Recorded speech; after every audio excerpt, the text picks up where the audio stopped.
प्रिय विद्यार्थियों, नमस्कार। नवांकुर डिजिलेशंस में आपका पुनः स्वागत है। आज हम संधि प्रकरण के दूसरे प्रकार व्यंजन संधि, इसका एक और नाम होता है हल संधि, उसको लेकर आपके समक्ष उपस्थित हैं और आज हम उसको पूर्ण करेंगे। स्वर संधि के सारे भेद हमने और जो पहला वीडियो था उसमें हमने देख लिए थे और इसमें हम जो व्यंजन संधि और इसके जो प्रकार हैं, प्रकार तो नहीं कह सकते हैं क्योंकि लेकिन उसके सूत्र के हिसाब से प्रकार ही इसके माने जाते हैं।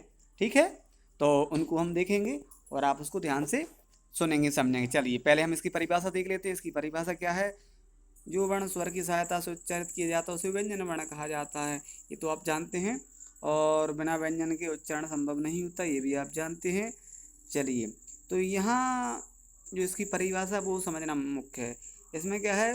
व्यंजन या स्वर क्या लगा, जब व्यंजन का स्वर या व्यंजन से मेल होने पर व्यंजन में कोई भी जो परिवर्तन होता है उसे व्यंजन संधि कहा जाता है। ठीक है, तो इसमें जो मुख्य बात जो समझने वाली है वो ये है कि पहले शब्द का अंतिम वर्ण हमेशा व्यंजन ही रहेगा। ठीक है, और दूसरे शब्द का प्रथम वर्ण जो रहेगा वो स्वर अथवा व्यंजन हो सकता है। बस पहले शब्द का अंतिम वर्ण हमेशा क्या रहेगा? व्यंजन रहेगा। चलिए, जैसे लिखा है निस प्लस छलाहा, देखिए ये क्या है हमारा? सा कैसा है? व्यंजन है, और छा भी कैसा है हमारा? व्यंजन है। ठीक है, यहाँ पर दोनों क्या हो गए? हमारे व्यंजन हो गए हैं। ठीक है, और कहीं कहीं जो उदाहरण आएंगे अभी हम उस पर भी चर्चा करेंगे। वहाँ पर क्या होगा? पहला व्यंजन होगा, दूसरा कैसा होगा आपका? दूसरा कैसा होगा? दूसरा होगा आपका स्वर। चलिए, तो ये परिभाषा हमने समझ ली है व्यंजन संधि की। अब इसका जो पहला जो नियम है वो हमें समझना है। पहला कौन सा नियम है? पहला हमारा सचोत्व संधि है। तो इसका जो सूत्र दिया हुआ है इस तो यजुनाश्चु, ठीक है, ये सूत्र है। और इसमें जो समझने वाली बात ये है, इसमें क्या रहेगा? तो जो इसकी जो नियम दिया गया है वो ये दिया गया है, सा, ता, था, दा, धा और ना।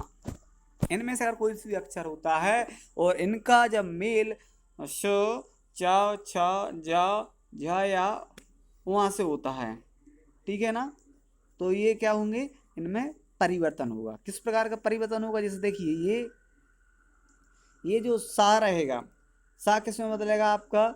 जब इसको हम जब विच्छेद करेंगे तो ये सा शरों वाले में बदल जाएगा। ठीक है, और चा वर्ग का कोई सा भी अक्षर होगा तो वो किस में बदलेगा? हमेशा ता में बदलेगा।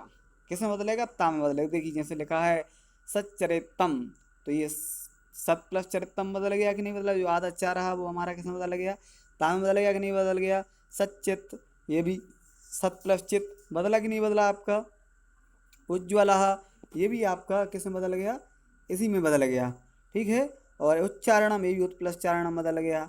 अब ये जो सा रहेगा, ये कहें शक्कर वाला जो सा रहेगा वो सरोते वाले सा में बदलेगा। देखिए ये राम सेते, ये राम सेते हो गया। ठीक है, ये मनुष्य चंचलम, ये मनुष्य चंचलम हो गया। हरिस, हरित सेते, ये भी हरत सेते हो गया। ठीक है ना, तो ध्यान रखना है आपको, चा वर्ग का कोई सा अक्षर आएगा तो वो ता में बदलेगा। ठीक है, विच्छेद करने पर। और ता वर्ग का या कहें सरोते वाले सा का या ता वर्ग किसी भी अक्षर का जब हम किससे? सा से, इन सब से इनका जब जो मेल होगा, जब सा या ता वर्ग किसी अक्षर का सीटी वाले सा या चा वर्ग किसी अक्षर से जब मेल होगा, ठीक है ना, तो ये क्या होगा? सा श में बदल जाएगा, शा में बदल जाएगा। और हमारा जो ता रहेगा वो किस में बदल जाएगा? किस में बदल जाएगा? वो हमारा चा में बदल जाएगा। वो किस में बदल जाएगा? आपका चा में बदल जाएगा, जो कि आपने इसमें देख लिया। अगला जो हमें पढ़ने वाले हैं वो पढ़ने वाले हैं सटुत्व संधि, शिष्टुना शिष्टुहु, इसका जो टाइप है। इसमें क्या रहेगा? सा या ता वर्ग, ठीक है ना, ता था धा ना के बाद या पहले, है ना, इसमें क्या रहेगा? देखिए इसमें भी यही रहेगा। पहले सा, जो पहले शब्द का अंतिम वर्ण रहेगा वो क्या रहेगा? षटकोण वाला, षटकोण वाला क्या रहेगा? षटकोण वाला हो, या टावर का कोई सा भी अक्षर, सॉरी टावर का कोई सा भी अक्षर हो, जैसे लिखा हुआ है ना। और उसके बाद आपका पहले क्या बता दिया गया, इसमें भी वही जो बताया, क्या बताया है, सा सरौते वाला या टावर का, सॉरी टावर का कोई सा भी अक्षर हो, ठीक है। जो अभी अपन ने जो ऊपर पढ़ा उसमें भी यही हो रहा था, सा और टावर का कोई सा भी अक्षर, इसमें भी सा और टावर का कोई सा भी अक्षर। बस जो दूसरे शब्द का प्लस के बाद वाले जो शब्द का प्रथम वर्ण होगा उसमें परिवर्तन होगा। उसमें क्या होगा, या तो सरौते षटकोण वाला सा होगा या टावर का कोई सा भी अक्षर होगा, ठीक है ना।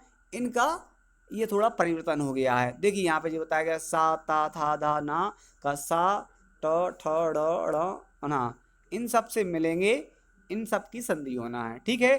तो वही जो आपका सरौते षटकोण वाला सा किसमें बदलेगा, आपको शरौते वाले सा में बदलेगा, ठीक है। और बाकी आपका टा ठा डा ढ़ णा, ठीक है, ये किसमें बदलते जाएंगे, ये बदलेंगे आपके ता में बदलेंगे। जैसे देखिए राम षष्ठः, तो ये बदल गया राम षष्ठः, बदल गया उस ता में। जैसे रामष्टीक, तो ये रामष्टीक हो गया।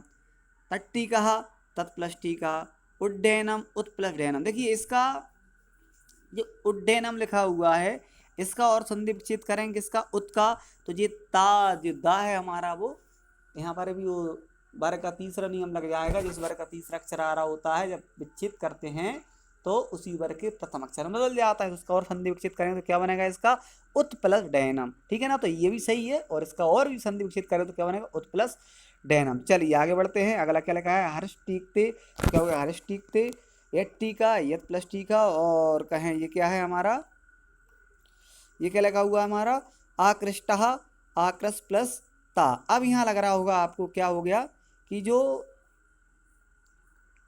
हमारा क्या था, सा था, यहाँ पर सरौते वाले सा में क्यों नहीं बदला, ये हम ये कह सकते हैं एक प्रकार का अपवाद है, क्योंकि यहाँ पर ये दोनों में परिवर्तन आ रहा है। हमारा ये टा है वो भी इसमें ता में परिवर्तन हो रहा है, आकृष प्लस ताहा, ठीक है। तो ये व्यंजन संधि के उदाहरण चल रहे हैं, प्रकार चल रहा है। अगला जो प्रकार पढ़ना है हमें, जसत्व संधि, इसमें जलाम जसवंते जलाम जसी। ये सूत्र आपको याद नहीं रखना है, क्योंकि वो तो हमारे याद के लिए हमें रखना है, ताकि किसी प्रकार की कोई गलती की गुंजाइश ना हो। इसमें जो मैं बता रहा था, इसमें क्या रहेगा आपका पदांत, पदांत मतलब पद के अंत का, कैसा, दूसरा तीसरा और चौथा वर्ण, ठीक है, बस समझ में आई।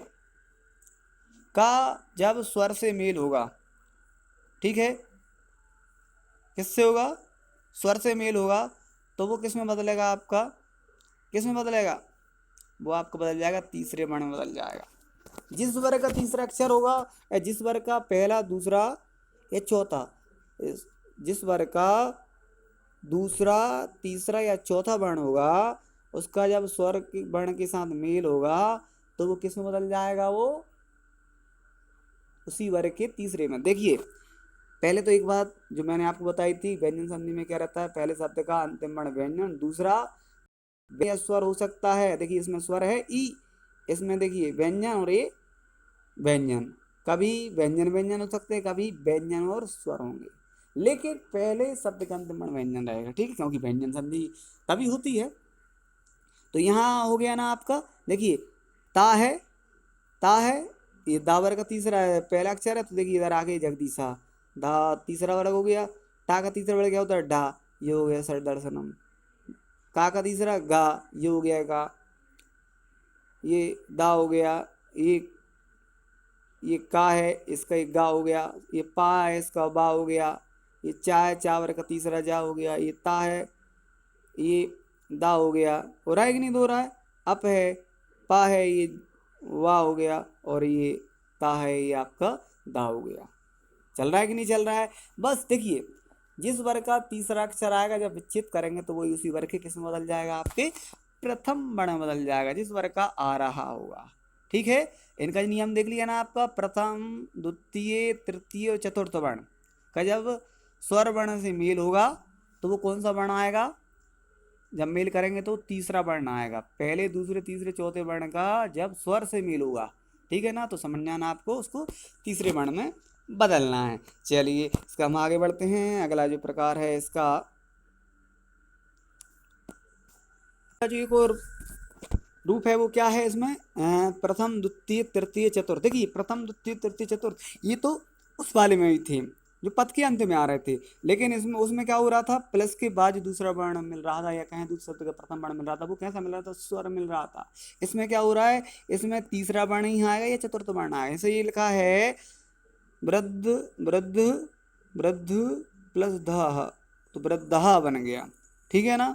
ये चौथा वर्ण जब चौथे वर्ण से मिला तो कौन सा वर्ण बन गया आपका, तीसरा वर्ण बन गया। तीसरा वर्ण ही बनेगा कि नहीं बनेगा, ये लिखा हुआ है, ये देखिए दुग, ये चौथा है धम, तो क्या बन गया, तीसरा वर्ण बन गया दुग धम। बना कि नहीं बना, आरभ प्लस धम, ये बन गया आरब्धम। ये भा था, चौथा वर्ण था, और ये तीसरा वर्ण बदल गया कि नहीं बदल गया। चलिए आप देखिए इनके जो मैंने नाम बताता जा रहा हूँ आपको, सिचुनाशु और सिस्टुनाह, ठीक है। ये जो इनके सूत्र हैं वो आपको ध्यान में नहीं रखना है, बस आपको तो नियम याद रखना है, ठीक है, कि ताकि हम आपके सामने जब संधि हो आपके सामने तो आप उनको कर सको, किसका क्या कौन सा अक्षर किस में बदलना है उसके लिए आपको ध्यान रखना है। चलिए आगे बढ़ते हैं। अगला प्रकार है हमारा चतुर्थ संधि सूत्र खरीचा, ठीक है। तो इसमें जो समझने वाली बात है, ये इसका विलोम कह सकते हैं अपन इसको। इसमें क्या रहेगा, जो इसमें रहेगा प्रथम द्वितीय तृतीय चतुर्थ वर्ण, ठीक है। इसका जो रहेगा वो किससे रहेगा, मेल अगर किससे होगा, इसका मेल अगर प्रथम द्वितीय या कहें हम श श और सा, ठीक है, इनसे होगा तो ये किस में बदल जाएगा, ये प्रथम वर्ण में बदल जाएगा। देखिए अभी तक तीसरे तीसरे वर्ण बदल रहे थे, अब जो पहले वाले शब्द के अंतिम वर्ण तो पहले दूसरे तीसरा और चौथा ही वर्ण रहेगा, रहेगा कि नहीं रहेगा। लेकिन क्या होगा, जो दूसरे शब्द का क्या होगा, प्रथम वर्ण होगा या दूसरा वर्ण होगा, किसी भी वर्ग का, ठीक है। या जो ऊष्म व्यंजन होते हैं क्या क्या होते हैं हमारे, शा शा टा शा, है ना, षटकोण वाला शा और शा, तो वो किस में बदल जाएंगे, प्रथम वर्ण बदल जाएंगे। जैसे कि आप इधर देख रहे हैं, देखिए यहाँ पर ये है तीसरा वर्ण सद प्लस का रहा, तो ये क्या बन गया, इसकी प्रथम वर्ण बदल जाएगा, दा का प्रथम ता, तो बन गया सत्कार रहा। उत प्लस पन्ना, उत्पन्ना ताम बदल गया, ये बन गया दिक्पालहा, ये बन गया लब प्लस चते, ये बन गया पा। ये मतलब ये तीसरे वर्ण आ रहे थे कि नहीं आ रहे थे, यहाँ लिखा हुआ है तीसरा चौथा वर्ण आएगा, अगर उसके बाद कौन से होंगे, पहला दूसरा होगा, मतलब किसी वर्ग का पहला या दूसरा होगा या उसमें व्यंजन होगा, तो वो उसी वर्ग के प्रथम वर्ण में बदल जाएंगे। क्लियर हुआ। चलिए आगे बढ़ते हैं। और अगला जो प्रकार है हमारा अनुस्वार संधि, अनुस्वार संधि इसको बोला जाता है मो अनुस्वार। इसमें क्या होगा, पदांत पद के अंत में क्या होगा, माँ होगा, और उसके बाद भी कोई व्यंजन होगा तो वो किस में बदल जाएगी, अम की बिंदी में बदल जाएगी वो, ठीक है ना। देखिए जैसे लिखा हुआ है, ये आप ये डेफिनेशन जो दी गई है वो आप पढ़ सकते हैं, आप चाहें नोट करने के लिए तो नोट भी कर सकते हैं, ठीक है। तो क्या है इसका, कृष्णम प्लस बंदे, तो यहाँ क्या बन गई, ये अम की बिंदी वाले कृष्णम प्लस बंदे, माँ को अनुस्वार में बदल दिया गया है। कार्यम प्लस करोति, ये भी माँ को अनुस्वार में बदल गया। सत्यम प्लस बद, ये भी सत्यम प्लस बद हो गया। क्लियर हो गया, तो ये मुँह अनुस्वार भी आपको क्लियर हो गई है। चलिए इसकी और भी उदाहरण है, जैसे हरिम प्लस बंदे, हरिम बंदे, अहम गच्छामि, तो अहम गच्छामि, मुँह अनुसार बदल जा रहा है कि नहीं जा रहा है। चलिए अगला क्या पढ़ना है हमें, लत्व या कहें परस्वर्ण संधि, इसका सूत्र और क्या बोला जाता है, इसको तोड़ ली। चलिए इसमें क्या रहेगा, ए डेफिनेशन आप चाहें तो नोट कर सकते हैं, और इसका जो नियम है वो क्या है, इसमें क्या होगा, पहले शब्द का अंतिम वर्ण क्या होगा, या तो ता वर्ग का कोई भी अक्षर होगा, ता वर्ग का कोई भी अक्षर होगा, और दूसरे शब्द का प्रथम वर्ण कैसा होगा, ला होगा, कैसा होगा, ला होगा, तो वो किस में बदल जाएगा, ला में ही बदलेगा। जैसे लिखिए तत् प्लस लया, ये तत् प्लस लया किस में बदल गया, तल्लया, ताला में बदला कि नहीं बदला, इधर भी तल्लीन है, इधर भी बदल गया। ये ये भी आपका ला में बदल गया, मतलब उत प्लस लेखा उल्लेखा, यहाँ भी बदल गया। ये महान प्लस लावा, ये भी बदल गया, ठीक है। विच्छेद करते समय भी आपको ध्यान रखना है, क्या है, कहीं कहीं देखिए यहाँ आपको दिख रहा होगा कि ज़्यादातर क्या हो रहा है, ला आपका ता में बदला जाएगा, लेकिन कहीं कहीं आपको क्या होगी, प्रॉब्लम होगी। वहाँ पर आपको कभी कभी ये भी सोचना है क्या ये शब्द होता है क्या। हमें विच्छेद करने के बाद उसको एक बार देखना भी, ऐसा नहीं कि कर दिया मतलब सही है, एक बार उसको समझना भी है। जैसे देखिए अभी यहाँ पर ये डबल ला है, लेकिन यहाँ पर ये नाम में बदला जा रहा है। क्यों? क्योंकि ये महान होता है, कोई महात नहीं होता है। ऐसे ये लिखा है विद्वान लिखती, विद्वान लिखती, लिखा है कि नहीं लिखा हुआ है ये, है ना, विद्वानल लिखती लिखा हुआ है कि नहीं लिखा हुआ है। ये जिस ला को किस में बदल जाए, नाम है। क्योंकि यहाँ पर अगर हम ता लिखते विद्वा तो ये सही शब्द नहीं, विद्वान सही शब्द है। बात क्लियर हुई ना। तो जब भी ता था दा ना के बाद ला वर्ण की संधि होगी तो वो किस में बदलेगा, ला में ही बदलेगा। ठीक है। और इसका जो अगला और प्रकार क्या है हमारा, छत्व संधि। और सूत्र क्या है, सश्चोवती। ये सूत्र आपको याद नहीं रखना, मैं बार बार बोल रहा हूँ।